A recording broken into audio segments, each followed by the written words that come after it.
పులివెందుల అదేవిధంగా ఒంటిమిట్ట నియోజకవర్గంలో జరిగినటువంటి జెడ్పీటీసీ ఉప ఎన్నికల్లో ఏ విధంగా కూటమి ప్రభుత్వం రచ్చ చేసిందో, కూటమి ప్రభుత్వ నాయకులు రచ్చ చేశారో, అదేవిధంగా కూటమి ప్రభుత్వ అధికారులు, పోలీసు అధికారులు ఏ విధంగా గబ్బులేపారో మనం చూసాం.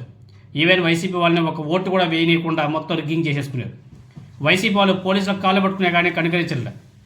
ఇంకా ఉల్టా తెలుగుదేశం పార్టీ నాయకులంతా కూడా కర్రలో రాట్లతో వైసీపీ వాళ్ళంతా కూడా తరిమి కొట్టారు. భయపడి కొంతమంది ఓటు వేయడానికి రాలే, వాళ్ళ ఓట్లన్నీ కూడా తెలుగుదేశం పార్టీ వాళ్ళు పేపర్ స్లిప్పులు తీసుకొని రిగ్గింగ్ చేసేసుకున్నారు. ఈ పరిణామాలన్నీ చూసినప్పుడు జగన్మోహన్ రెడ్డి గారు నిన్న ఆయన ఒక పోస్ట్ కూడా చేశాడు. చంద్రబాబు నాయుడు గారిని అదేవిధంగా కూటమి ప్రభుత్వాన్ని ప్రశ్నించాడు. పులివెందుల నియోజకవర్గంలోనే ఒక చిన్న జెడ్పీటీసీ సీట్ను లాక్కునేందుకు రాజంపేటలో మరో చిన్న ఒంటిమిట్ట జెడ్పీటీసీ సీట్ను బలవంతంగా చెరబట్టేందుకు ఒక గూండా మాదిరిగా చంద్రబాబు అరాచకాలు చేసి ప్రజాస్వామ్యాన్ని కూనీ చేశాడు. రాష్ట్రాన్ని రౌడీల రాజ్యం దిశగా నడిపిస్తున్నాడు.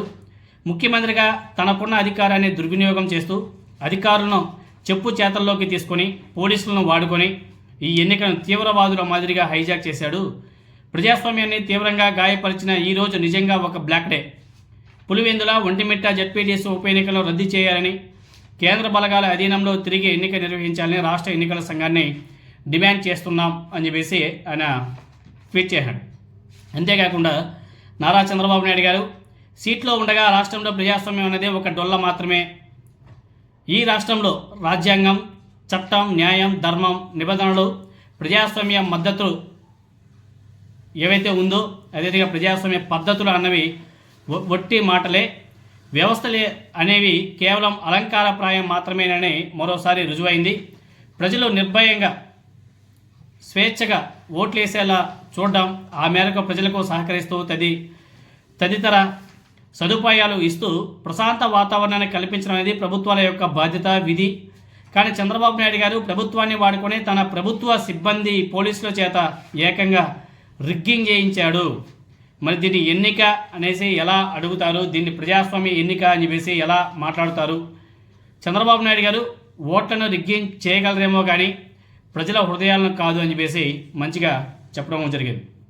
అంతేకాదు ఎన్నికలు ఏవైనా ఏ గ్రామంలో ఓటర్లకు అదే గ్రామంలో పోలింగ్ నిర్వహించడం అనేది గతం వరకు పాటిస్తున్నటువంటి విధానం. కానీ చంద్రబాబు నాయుడు గారి ఆదేశాల మేరకు పులివెందుల జెడ్పీటీసీ పరిధిలోని చాలా గ్రామాల ప్రజలు బూత్లను అటు ఇటు మారుస్తూ 2 కిలోమీటర్లు 4 కిలోమీటర్ల దూరానికి మార్చినప్పుడే చుత్ర రాజకీయానికి నాంది పడింది. పోలింగ్ సందర్భంగా ఉదయం 5:30 నుంచి 6 గంటలకే వైఎస్ఆర్ కాంగ్రెస్ పార్టీకి చెందినటువంటి ఏజెంట్లు బూత్ల దగ్గరికి వెళ్ళేసరికి అప్పటికే బయట నియోజకవర్గాలకు చెందినటువంటి వందలాది మంది తెలుగుదేశం పార్టీ కార్యకర్తలు ప్రతి బూత్ వద్ద 400 నుంచి 500 మంది వచ్చి ఆక్రమించేశారు. తెలుగుదేశం పార్టీ మంత్రులు, తెలుగుదేశం పార్టీ ఎమ్మెల్యేలు గ్రామాల వారీగా పంచుకొని మరీ అరాచకాలకు పాల్పడ్డారు.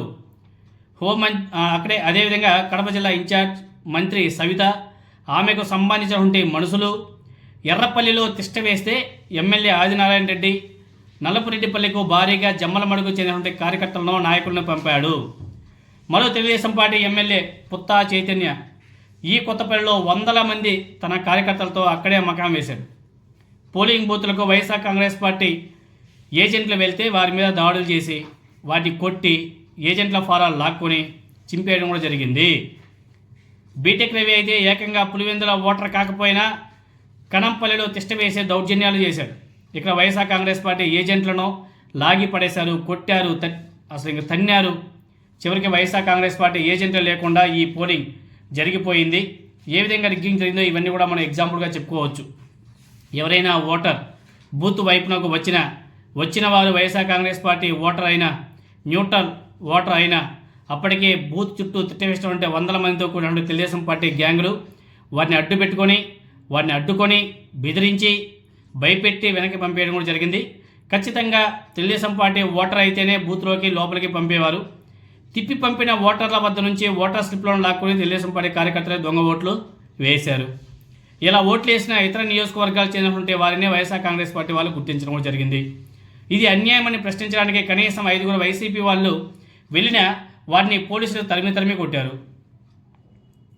ఈవెన్ మహిళా ఏజెంట్ల మీద కూడా దాడులు చేశారు. కానీ బయట మండలాలకు చెందినటువంటి బయట నియోజకవర్గాలకు చెందినటువంటి తెలుగుదేశం పార్టీ వాళ్ళు మాత్రం వందల మంది ఒకే చోట ఉన్నా పట్టించుకోలేదు. వాళ్ళు ఒకే చోట ఉండడమే కాదు, బూతుల మధ్య షామియానాలు వేసుకొని అక్కడే టెస్ట్ వేసినా వాళ్ళు ఎవరు కూడా నియోజకవర్గాలు చెందినవారు కాకపోయినా పోలీసులు అడ్డుకోరు. పోలీసులు కరుడు కట్టే తెలుగుదేశం పార్టీ కార్యకర్తల మాదిరిగా పనిచేశారు. స్వేచ్ఛగా ప్రజలు ఓట్లు వేయడానికి కాపలా కాయాల్సిన డిఎస్పీలు, సిఐలు, ఎస్ఐలు, ఇతర పోలీస్ అధికారులు చంద్రబాబు నాయుడు గారి తప్పుడు ఆదేశాలకు తలగ్గుతూ తెలుగుదేశం పార్టీ వాళ్ళు చేసే దాడులు, దౌర్జన్యాలకు దగ్గరుండి కాపలా కాశారు. ప్రశాంతంగా పోలింగ్ జరిగేలా చూడాల్సిన డిఐజీ అధికారి తెలుగుదేశం పార్టీ మాజీ ఎంపీ రామ్మోహన్ రావు గారి సమీప బంధువు పచ్చచొక్క దగ్గరుండి ఎన్నికల అక్రమాలకు ప్రోత్సహించాడు. మరి దీన్ని ఎన్నిక అని ఎవరైనా అనగలుగుతారా అని చెప్పేసి జగన్మోహన్ రెడ్డి గారు తన పోస్టులో ప్రస్తావించడం జరిగింది. అసలు పులివెందుల, అదేవిధంగా ఒంటిమిట్ట జెడ్పీటీసీ స్థానాల్లో ఇవాళ ఇన్ని అక్రమాలు జరిగినా అడ్డుకోవాల్సిన వ్యవస్థలన్నీ కూడా మౌనం దాల్చాయి.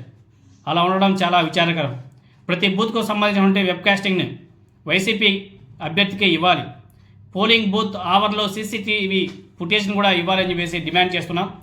ఆ ఫుటేజ్ ఇస్తే మేమే విశ్లేషించి ఎవరెవరు బయట నుంచి వచ్చి ఓట్లు వేసారో కూడా గుర్తించి ఎన్నికల సంఘానికి ఇస్తాం. రాజ్యాంగ వ్యవస్థల మీద మాకున్న విశ్వాసంతో ఎన్నికల అక్రమాలపై సాక్ష్యాలు, ఆధారాలతో న్యాయస్థానాల దృష్టికి తీసుకెళ్తాం.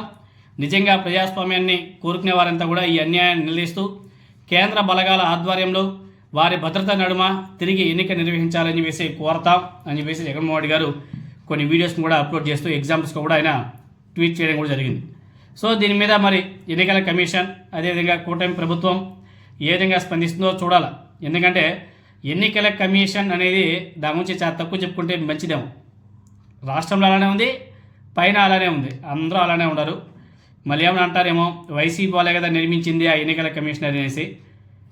ఆనాడు జగన్మోహన్ రెడ్డి గారు చేసినటువంటి తప్పులు ఇవాళ చాలా స్పష్టంగా కనబడుతుంది.